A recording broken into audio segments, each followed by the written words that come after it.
अस्सलाम वालेकुम नाज़रीन, मैं हूं फर्रुख अब्बास न्यूट्रल बाय जावेद चौधरी में। नाज़रीन, आज का व्लॉग है सवालात के हवाले से। बहुत सारे सवालात आपके आते रहते हैं। कोशिश हम करते हैं कि हर हफ्ते ना सही तो एक दो हफ्ते छोड़ के दरमियान में आपके सवालात के जवाब देते जाएं। अब सवालात बहुत इकट्ठे हो गए थे तो हमने डिसाइड किया जी कि एक व्लॉग सिर्फ सवालात के हवाले से किया जाए जो आपने पूछे। तो सबसे पहले मैं सवाल करने जा रहा हूँ। इनफैक्ट ये एक नहीं, ये 3 सवाल है। उसकी वजह यह है कि ये एक ही टॉपिक से मुतल्लिक है, तकरीबन मिलते जुलते हैं, तो जो हिसाब से जानने की कोशिश करेंगे इस पूरे टॉपिक के बारे में। पहला सवाल किया जी राना असलम साहब ने। वो कहते हैं जी मुल्क का बेड़ा गर्क करके माफ़ी हल नहीं, सज़ा इलाज है। एक वो ये कह रहे हैं। एक सलाहुद्दीन साहब कहते हैं रियासत पर हमलावर होने वाले कभी बाज नहीं आने वाले। इस तरह के बंदों को छोड़ के रियासत बहुत बड़ी गलती कर रही है।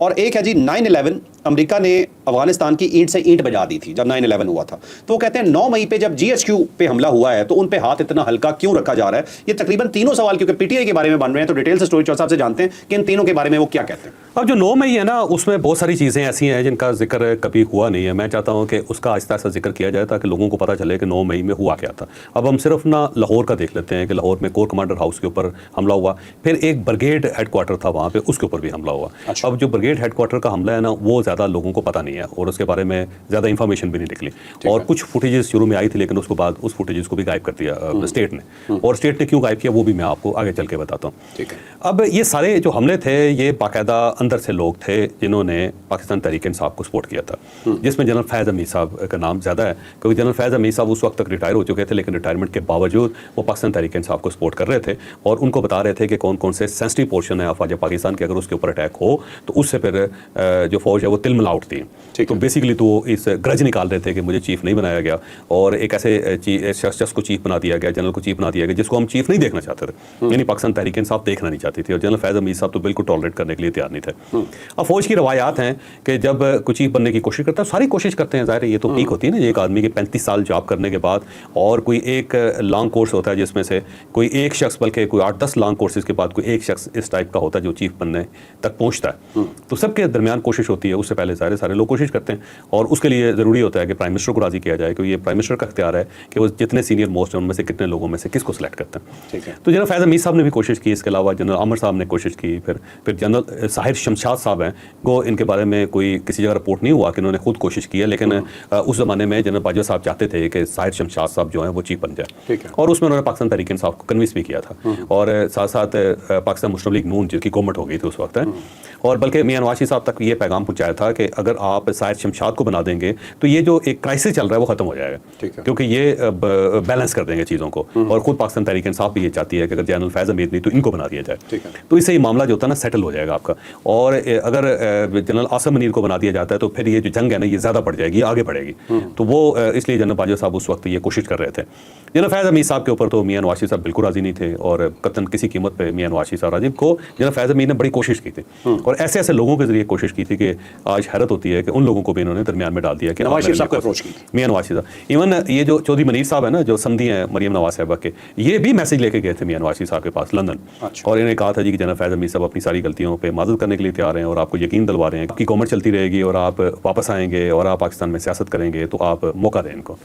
तो ये भी उनसे कहलवाया गया था, लेकिन मियां नवाज शरीफ साहब नहीं माने थे। मियां नवाज शरीफ साहब वाहिद आदमी थे जिन्होंने बड़ा रजिस्ट किया कि जनाब हर सूरत जनरल आसिम मुनीर को बनना चाहिए कि सीनियर मोस्ट है।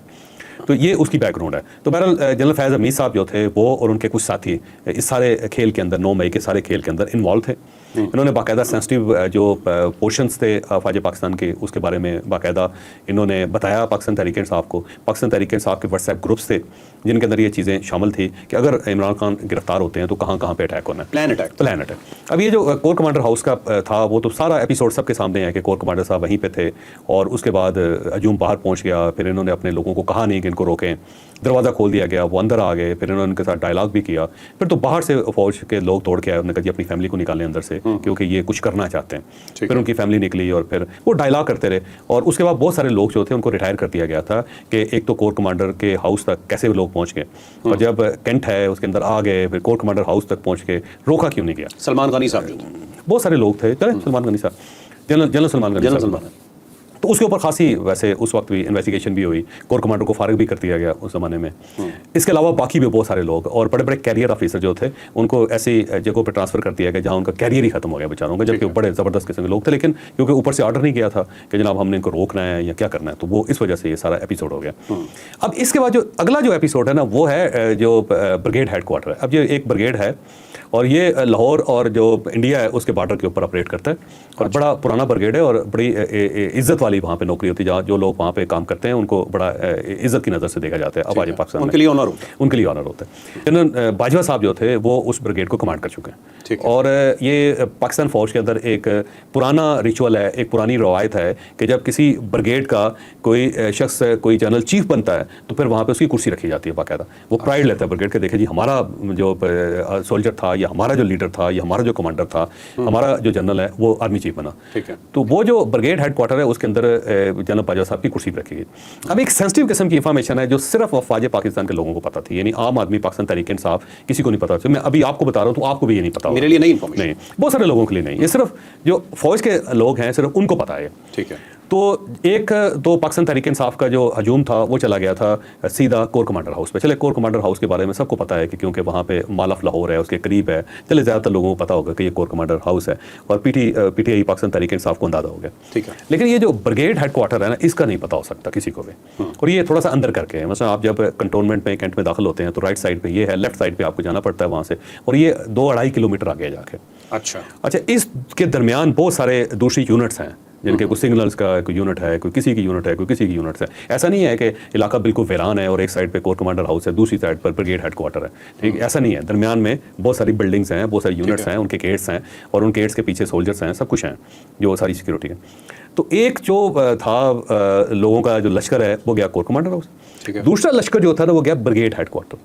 अच्छा। और ब्रिगेड हेडक्वार्टर जाते हुए उसने दरमियान में किसी और बिल्डिंग को निशाना नहीं बनाया। किसी के ऊपर ना नॉक किया, ना रुके, ना वहाँ पे कोई पत्थर मारा, ना वहाँ पे कोई डंडा मारा, सीधा उस ब्रिगेड हेडक्वार्टर में गया जहाँ जनरल बाजवा साहब पहले, मतलब वो टारगेट था। वो टारगेट था, सबको पता था कि हमने यहाँ जाना है। वो जो मुराद सईद साहब की ऑडियो जिसमें उन्होंने कहा कि हम सबने आपको बताया हुआ है कि कहाँ कहाँ आपने जाना है तो आपने वहाँ जाना है, तो ऐसा लगता है कि किसी ने बाकायदा बताया था कि आपने यहाँ से चल के वहाँ पहुँचना है। ठीक है। वहाँ पहुँच के फिर उसके ऊपर अटैक किया इन्होंने, और अटैक करके अंदर इन्होंने बहुत सारी चीज़ें थी जिसको इन्होंने आग लगाई, जिसको बड़ा डैमेज किया इन्होंने, और जनरल बाजवा की जो कुर्सी थी उसको इन्होंने तोड़ा वहाँ पे। अच्छा, उसके साथ साथ जो एक ऑपरेशन रूम होता है, ऑपरेशन रूम के अंदर बहुत सारे नक्शे होते हैं जो पुरानी फौजों के रिचुअल्स हैं कि अगर अटैक होगा तो हम इस तरफ से डिफेंड करेंगे, उसको इस तरह से डिफेंड करेंगे।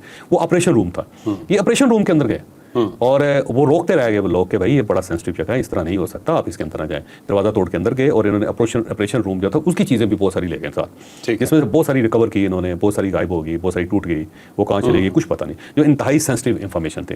यानी ये तक किसी ने बताया हुआ था कि जनाब ये वाली जगह है जहाँ पे आपने पहुँचना है और ये करना है, जो मेरा नहीं ख्याल के कोई टॉलरेट कर सकती है कोई फौज कभी भी। ठीक है। और ये जो प्रोटेस्ट था जो ब्रिगेड हेडक्वार्टर के ऊपर जो हुआ, जो यहाँ हमला आवर हुआ, इसको अबाद फारूक जो है वो लीड कर रहे थे। अच्छा। अब अबाद फारूक साहब के बारे में बहुत सारी लोग कहते हैं कि बड़े मजलूम है, उनका बेटा रो रहा था और वो बेचारा फोत हो गया। बीइंग अ फादर हर आदमी को इस चीज़ का सोचना चाहिए और अफसोस होना चाहिए, अफसोस मुझे भी है।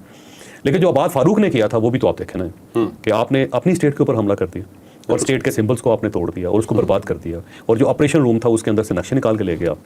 तो इस टाइप का जो है ना, तो ये चीज़ें जो है ना ये साबित करती हैं कि ये जो है एवं नहीं है जिसको पंजाबी में कहते हैं ना, ऐसा नहीं है कि उठे आप और आ गए और आप, बल्कि बाकायदा पूरी तैयारी के साथ आए।